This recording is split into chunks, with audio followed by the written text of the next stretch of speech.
Hello, and welcome to Inventors Helping Inventors. I'm your host, Alan Beckley, inventor of the Wonder Wallet.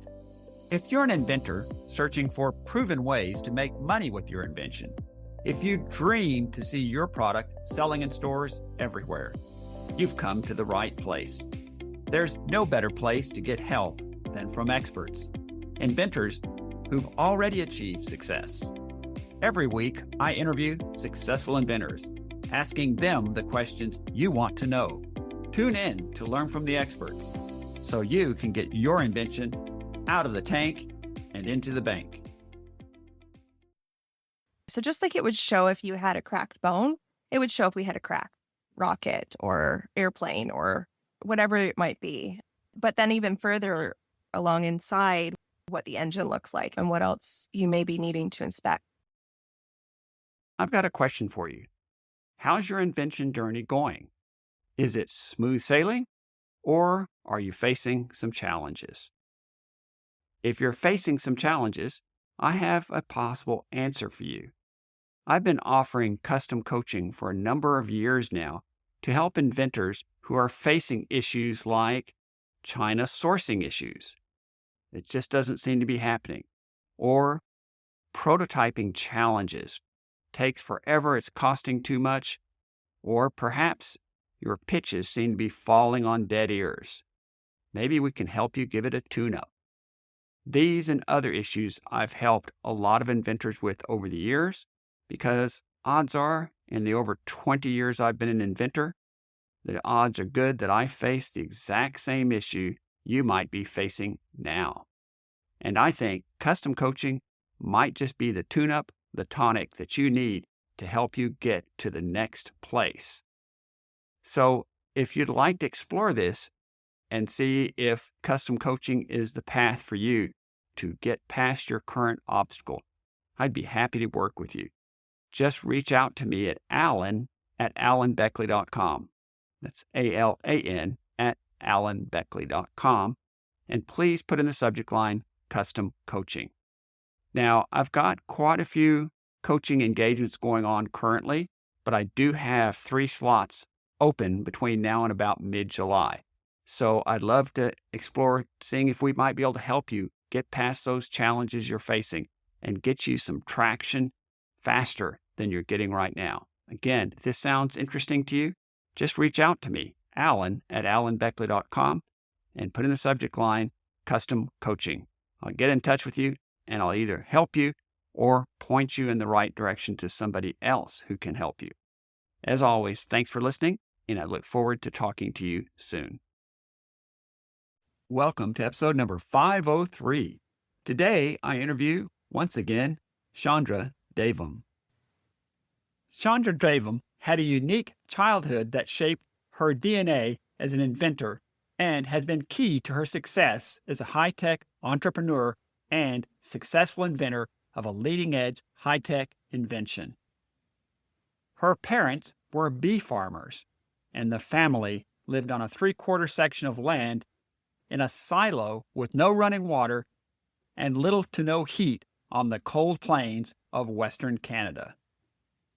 Living in this challenging, rustic environment, she quickly became resilient, inventive, and creative.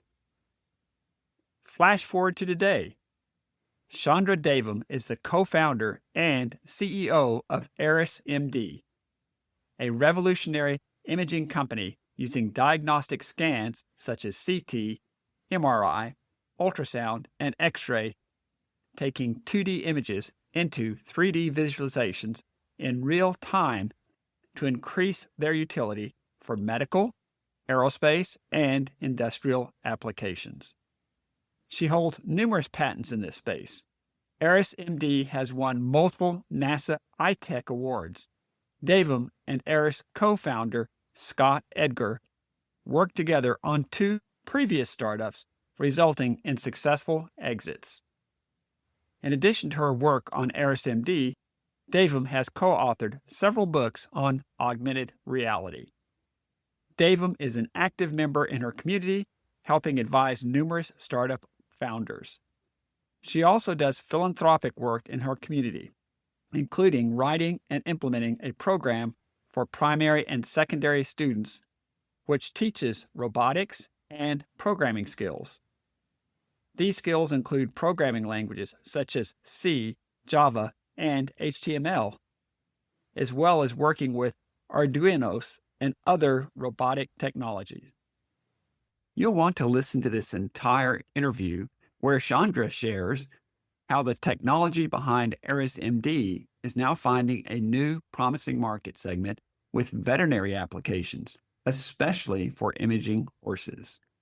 Also, how Chandra sees an exciting, unique business model for her business where private equity might yield not just a unicorn or billion-dollar business, but potentially what Chandra calls a fleet of unicorns.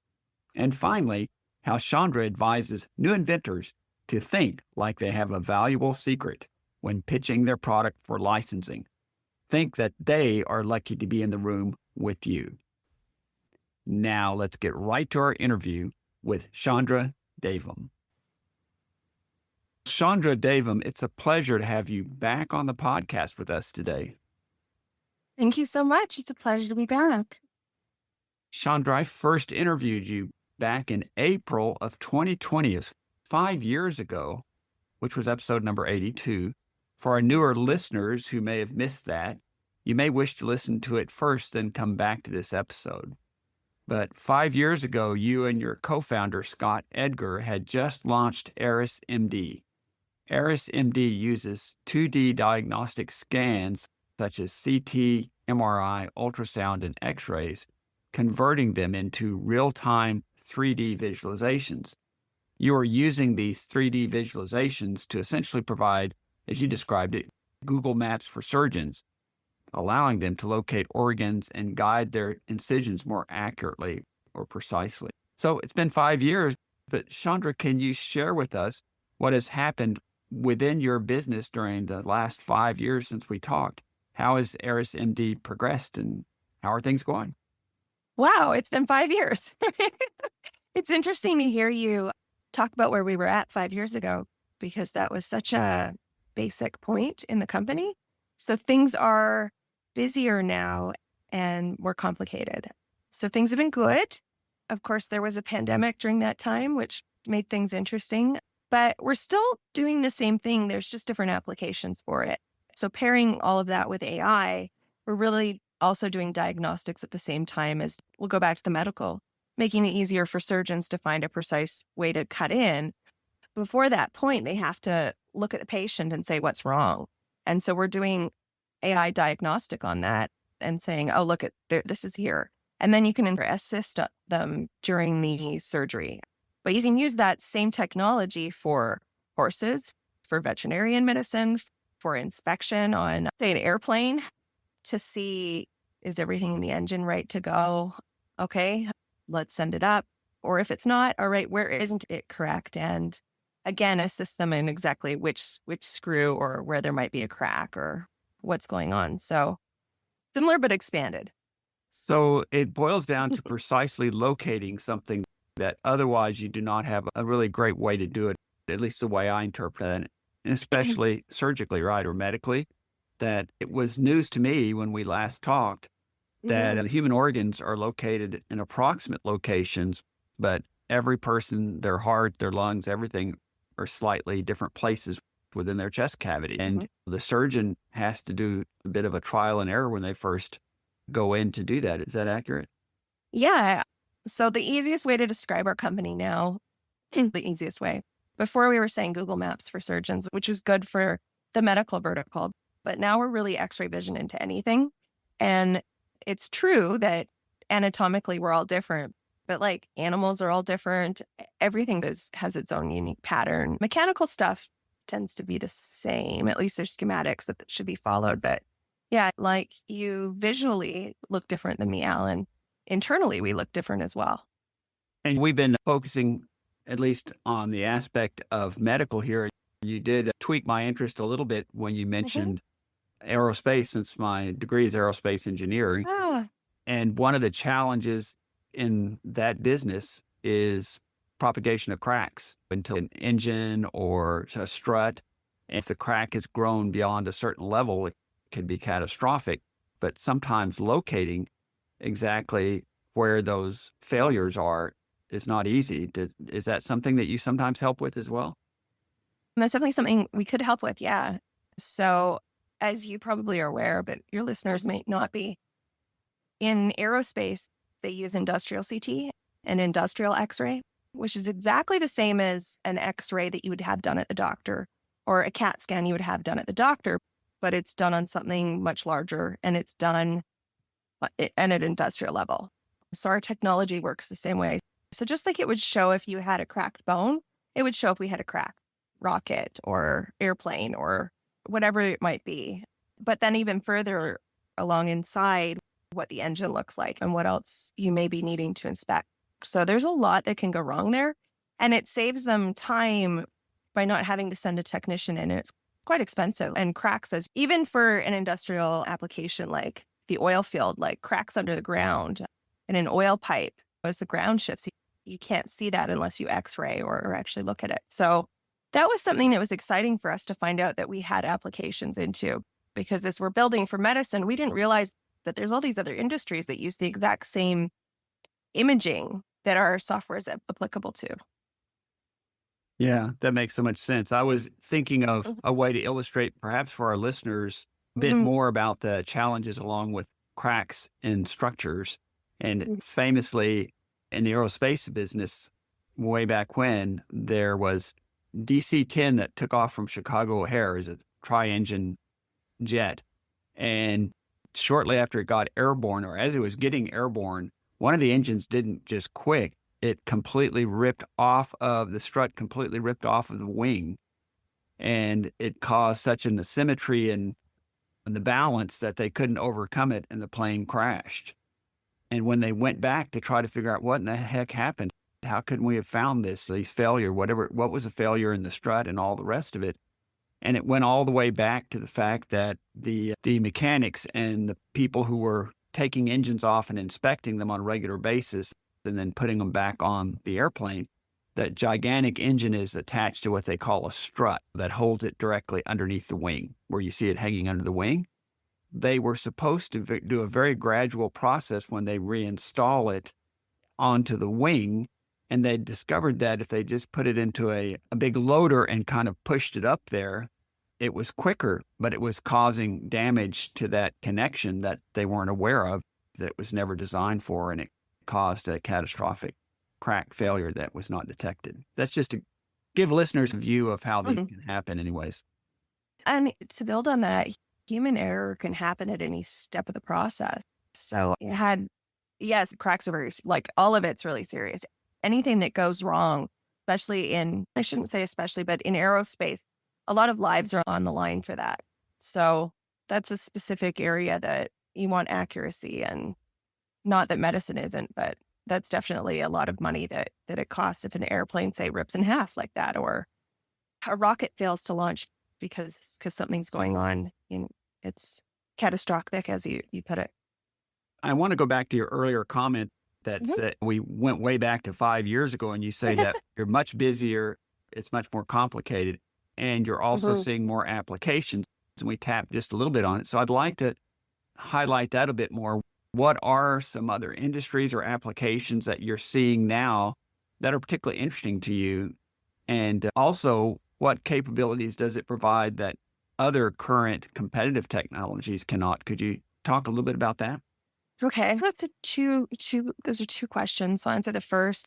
Other applications, an interesting one for us. So medicine, we're piloting in a bunch of areas. So medicine takes a while because you're dealing with humans, but we also started getting inquiries about, could you do this for horses? Could you do this for veterinarian medicine? And it's, well, yeah, of course. That's, again, say exactly the same imaging. We're just looking at something different. So it's like a camera, even though we're not a camera, but it's just, what do you point it at? You still get the picture. And so the interesting point with horses, that they've only been able to image horses' legs to this point with MRI, because a horse is too wide to get into an MRI machine or a CAT scan. I'm setting up a pilot right now with equine sports medicine out of Texas, Pilot Point, Texas. And I think they have a clinic in Arizona as well, where I'm looking at getting them into the whole MRI. So an open MRI is what you use for anyone who's obese and can't fit into a normal machine. And so we're finding the widest aperture, meaning like the widest opening for the MRI to get into, to try and at least look at the horse's hips. But a narrow horse like a thoroughbred or a young horse, you could get the whole thing in. And our technology boosts a regular signal. Normally, open MRI it's not as good of resolution, is a good way to put it. That's exciting. What are other areas? That's something that's never been done. So they've never imaged a horse's hip before, except for X-ray, but not in fine detail. And being able to see horses' organs, just imagine anyone who follows horse racing, being able to look at a yearling and see what physical attributes they have. So I think there's a famous racehorse called Secretariat. It supposedly actually had a much larger heart. And so they're always looking for these a competitive edge, things that a horse could have. So you could do not a depreciation report, but almost an appreciation report for a horse and be like, look, this one's has all these features. It's probably going to run well, or it's going to jump well. On the other side, hey, this horse is starting to have a decline here, or may have a decline here. And you can do the same thing with people and athletes. And then you could do a depreciation report in terms of engineering on, say, a piece of steel. Bridges and things like that would require some different ways of imaging it.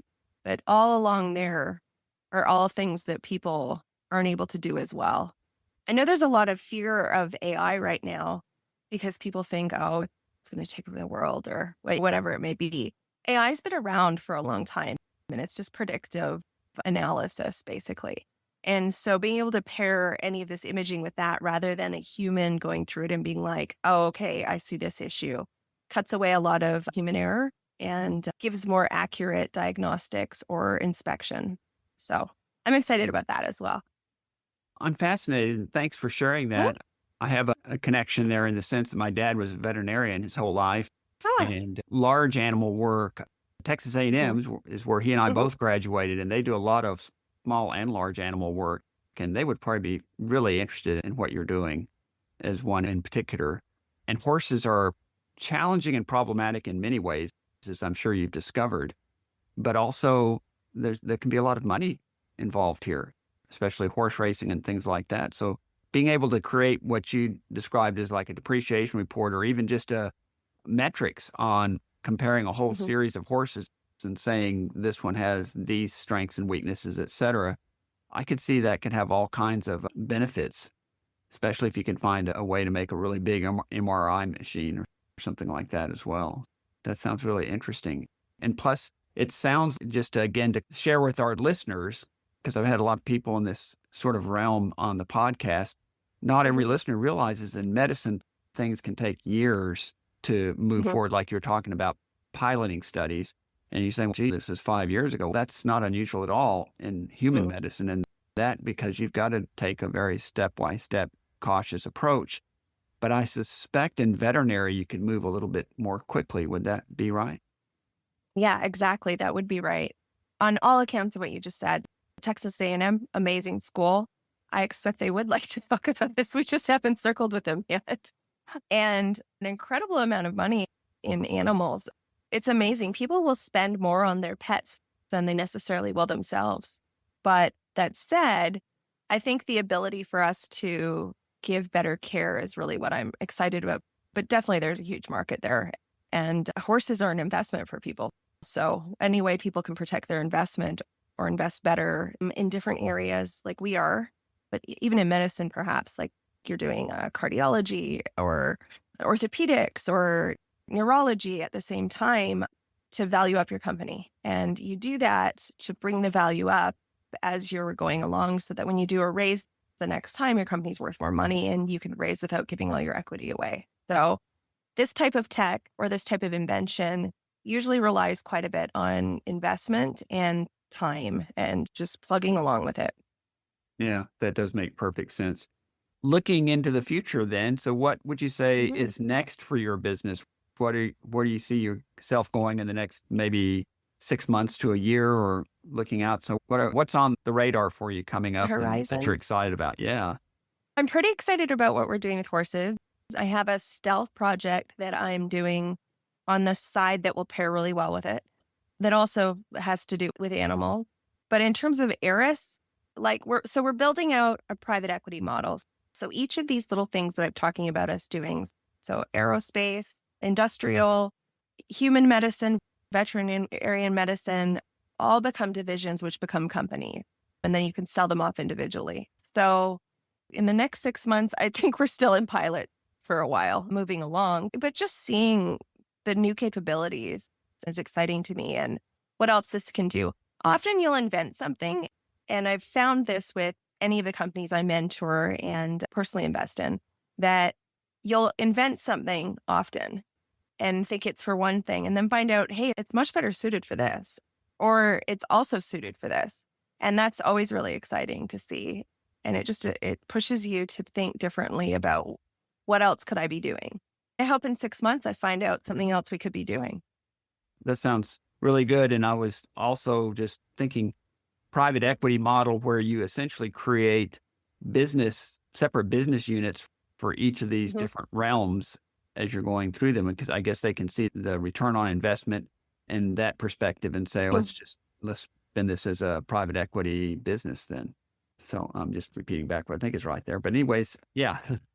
Sorry. Yes, totally. You're 100% right there. And it's almost so in tech, they talk about everyone wanting to be a unicorn.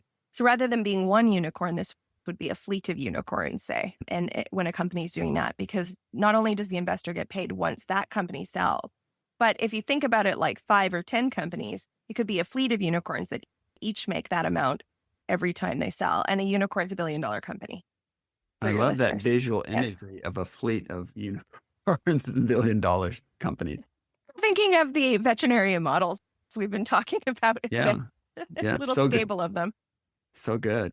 Also, I wanted to ask you, and you've already pointed to it in several different ways, but what would you say is one of the biggest challenges that you faced as you've gone through all of this? Oh, there's been a lot of interesting ones. So there's stuff I would advise against that I haven't necessarily done, but maybe it isn't me, but I've seen other companies face it. Everything takes longer than you expect, or at least when you're doing deep tech. I think the company previous to this was start to finish 18 months. So that was the pace we were used to being at. And now this one's taking longer. So adjusting to it's okay for it to take longer, and taking longer is okay. Do it right. Making sure you're keeping your patents in order and filing your claims, having a really good patent agent and patent attorney. I would suggest people don't publish their raises. I've noticed there's a trend where people want to, especially in tech, announce, hey, this company's raised 5 million, 10 million. I wouldn't publicize that, because then you're making yourself a bit of a target, A, for jealousy, B, for scrutiny, C, for people who want to take advantage of you. So keeping that private, you have to do a little bit of promotion, but there's a good side to that and a bad side. And the bad side is there's jealousy. People will just sue you out of the blue for nothing because they think you have deep pockets and they can come after you. And so that's a headache. That's something that I was not expecting and recently had to deal with because not everybody's careers have gone the way yours has. And jealousy was a surprising one for me. What other things have been challenging? Being okay to pivot, that's something that as a first-time inventor may be difficult. I've done this a couple of times now. So for me, it's, great that we can be used in aerospace. Great that we can be used in veterinary medicine. But you also have to be flexible and being like, okay, that means I need to expand my bandwidth here now because that a few more industries I'm going to have to be dealing with. And you have to pay particular interest to your relationships within those industries and building them. That's another industry you have to go into and build relationships. So a lot of challenges there. Perhaps I said a lot there, so you might have some questions, follow-up questions. No, those are some great ones, and they're very unique compared to anybody else that I've interviewed. Because, for example, you brought out the point that historically, when you think of technology, deep tech, you think of the excitement of hearing about they've just raised a new tranche and et cetera, and you think this is really good. But the downside being that it publicizes that, and that there's people who are jealous or unhappy or whatever and want to come after you and want to say, oh, there's money there, let's file a lawsuit. Keep it safe, keep it secret to some degree would be a model there, I would think. I guess one quick question, I think you've already pointed to it in a variety of ways. What advice would you give to a new inventor just starting out based on all you've learned? Yeah, and I do get asked this. So the first thing I say is incorporate your company. Do it in Delaware or Nevada. Some are pretty easy to incorporate. You can do that on Rocket Lawyer for not very much money. There's other companies as well. I just can't off the top of my name now remember. But something simple. Then I say file your patents and use a good attorney. And then a provisional patent. But sometimes you can just go straight into the filing and then start working on it because you want to protect your idea. I've also seen people have their ideas because they were out showcasing them stolen and somebody else patented it. So being very careful about protecting your IP, being in stealth mode until you announce. And there's a particular dance, like I said, there's something to be said for, hey, wow, we've just dropped this large amount of investment has been dropped on us. We're amazing. That's good. And then, like I said, that's bad. The good part is makes it easier for you to raise money when you're in the public eye. So if you need to hire a publicist, we haven't done that, but I think the new company that we're doing probably will. But the idea of getting press, it's good to have your name out so that you're traceable, but there's a fine dance on how public to be. I wouldn't publicize the money and know that you're painting a target on your back when you do that. So it's something you probably have to do unless you can self-finance or you have people who are willing to line up and finance without any of that publicity. But it's a bitter drink. It's a sweet and bitter drink that you're going to be drinking. I love that analogy. The other question I have for you as we're rolling towards a close here, are there any parting words you'd like to leave us with? Oh gosh, parting words. I think one of the other things I'd advise people on in parting words is you have to be your own biggest cheerleader.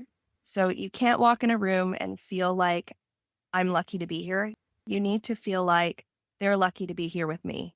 If you do not believe in your company and your idea fully, it's really hard to get other people to, be it a client or an investor or a partner that you're looking at. You have to know what I've done here is brilliant. It's never been done before. And again, walking that fine line between confidence and arrogance, because arrogance puts people off, but knowing in yourself, I've done this and I'm already a success. Because I've seen too many new founders or new inventors have low self-esteem in there or a low confidence in themselves and what they've done. And often it's a brilliant idea, but what's lacking is their belief in it. And if you don't believe in it, how can you get somebody else to? So true, so true. And I like you're saying what you just said. I've never heard anybody say it quite this way before. But when you're in the room and pitching your products, so to speak, instead of thinking, oh, I'm so lucky to be here, thinking in your own mind, they're lucky to be here because this is something really exciting I've got to show them. But again, that fine line between confidence that you've got something really great and arrogance, like, oh, I'm so much better than the rest of you guys, that crashes and burns very quickly. So, indeed. Actually, my friend Dawn, who's an actress, gave me a good tip, or it was a good tip we were talking about that would be for this. And it's also think about it like you have a secret, which makes it a little mysterious when you're doing it. That maybe pulls you from the arrogance level to just confident and piques people's interest. Because, and again, when I was pitching to NASA, of course I was excited and felt lucky to be here. There are situations where it's also exciting to be there, but we also had something we were bringing to them that was quite valuable. So just being your own cheerleader and the best cheerleader you can be for yourself first. no, those are great words. My last question for you, Chandra, then is how can our listeners reach you if they have other questions? That's a good question. Usually LinkedIn. I'm not sure if my profile is accessible on there, but it's just my name and it'll come up as Aris MD. Or our website, there's like an info button, though I have not been to our website in a long time and it's not been updated because we're not a consumer facing product. So it's just there for contact information, but that should work too. But LinkedIn's the easiest and just sending me a message saying, hey, I heard you on Alan's podcast. And just to help them with spelling, it's Chandra, Chandra, Devam, Devam. And they should be able to find you on LinkedIn that way. Yes. And it's M as in mother at the end because people often, even my government ID was once misspelled with an N. Oh, yeah. Making sure that's an M. Yeah. Devam. Yeah. Very good. Once again, Chandra, thank you so much for being on the podcast again. Let's not make it another 5 years on the next one, but it's always exciting to hear what you've got going on. And it's such a different realm than really most of the inventors I talk to. So appreciate you being on the podcast again, and hopefully be talking to you again soon. So thanks again. Absolutely. Thank you. You bet. If you've listened to this podcast for a while, you've heard me talking about the Inventors Bootcamp, right? Over the last 3 years, hundreds of inventors have joined us in the Inventors Bootcamp, and we have lots of exciting success stories from our students. But guess what? The bootcamp is not for everyone.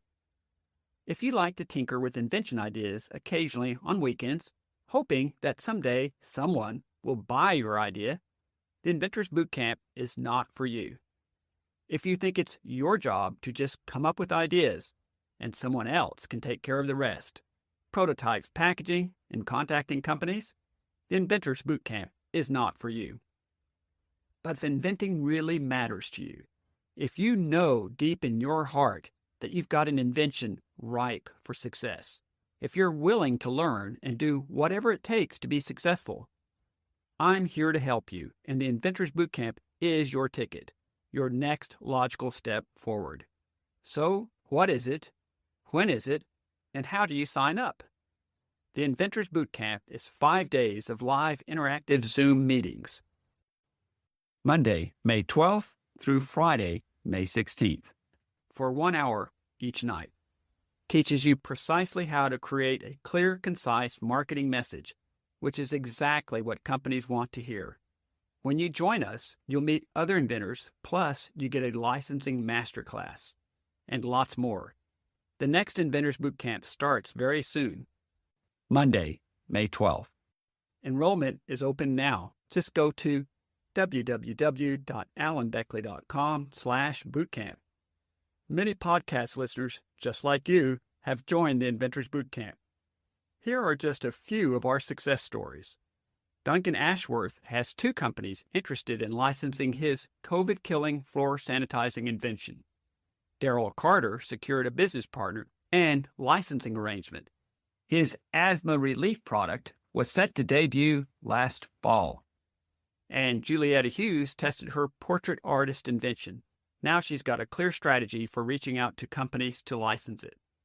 Ready to add your success story to our list? The bootcamp is your ticket. Register now at www.alanbeckley.com/bootcamp to save your seat in the May bootcamp. Thanks so much for tuning in to Inventors Helping Inventors. If you like the show, please tell your friends about it. Make sure to subscribe in iTunes or wherever you get your podcasts so you won't miss a single episode. Talk to you soon.